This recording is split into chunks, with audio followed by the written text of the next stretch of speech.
दोस्तों, दुनिया में ऐसा क्यों होता है कि अगर लोगों को चुनने का मौका दिया जाए तो लोग सफलता या सफल लोग को ही चुनते हैं, क्योंकि हर इंसान अपनी जिंदगी में सफल होना चाहता है। हालांकि कुछ लोग बैठे बैठे होना चाहते हैं और कुछ लोग दिन रात की कड़ी मेहनत के बाद होना चाहते हैं, क्योंकि इन्हें पता है कि बैठ के आराम करके या सो के कुछ हासिल होने वाला नहीं है। सफलता चाहिए तो दिन रात मेहनत करना पड़ेगा। सफलता चाहिए तो चैन सुकून छोड़ के तुम्हें दिन रात चलना पड़ेगा। क्योंकि दोस्तों, एक सफल व्यक्ति लाख असफल लोगों से भी बढ़कर होता है, क्योंकि असफल व्यक्ति सारी जिंदगी धक्के खा के ठोकर खा के अपनी जिंदगी बिता देता है और एक सफल व्यक्ति अपनी जिंदगी की छोटी से लेके बड़ी ख्वाहिशें पूरी कर लेता है। तो दोस्तों, अब यहाँ सवाल ये आता है कि दुनिया में इतने सारे लोग हैं लेकिन सफल बहुत कम ही लोग हैं।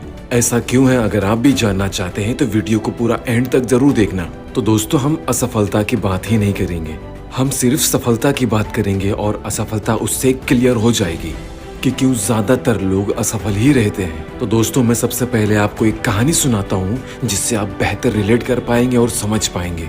तो दोस्तों, ये कहानी है दो रूममेट की। वो दोनों अपना गांव छोड़कर शहर में पढ़ने आए थे और वहाँ रूम रेंट पे लेके रहते थे, और जहाँ उनका रूम था उसी से कुछ दूरी पे उनका कॉलेज था, और वो दोनों एक ही क्लास में और फाइनल ईयर में थे। एक दिन की बात है, वो दोनों कॉलेज के लिए निकले ही थे और वो दोनों अपने रूम से आधा से ज्यादा रास्ता निकल आए थे। तो उन दोनों में से एक को याद आता है कि हमने तो रूम से निकलते वक्त पंखा बंद ही नहीं किया, और फिर दूसरा वाला कहता है तो क्या अब हम वापस जाएंगे बंद करने के लिए? उसने बोला चल छोड़ना यार, कितना बिल आ जाएगा, और वैसे भी हम आधा से ज्यादा रास्ता निकल आए हैं, हम वापस जाके बंद कर देंगे।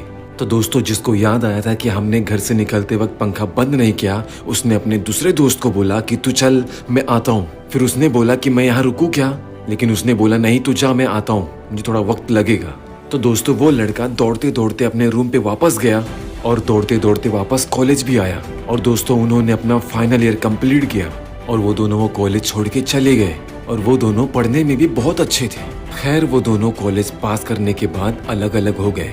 दोस्तों, अब कई साल बीत गए हैं और जिसने पंखा बंद करने जाने के लिए बहाना किया था वो एक कंपनी में जॉब की इंटरव्यू के लिए जाता है, और जब वो इंटरव्यू के लिए ऑफिस में जाता है और जाके वहाँ वो अपना सीवी दिखाता है तो इंटरव्यू ले रहे व्यक्ति को एक कॉल आता है और वो फाइल बंद करके उसको वापस दे देता है और बोलता है कि जाओ, आपको बॉस ने बुलाया है। और वो शॉक्ड होके वहाँ से निकल जाता है और फिर बॉस की ऑफिस में जाता है, और जब वो बॉस की ऑफिस में जाता है तो वहाँ जाके क्या देखता है कि जिस कंपनी में वो जॉब के लिए गया है उस कंपनी का वो मालिक है जो उसके कॉलेज टाइम पे उसका रूममेट था, और ये मारे खुशी के जाके उसको गले लग जाता है और उससे ढेर सारी बातें भी करता है और उसकी जॉब भी वहाँ पे कंफर्म हो जाती है।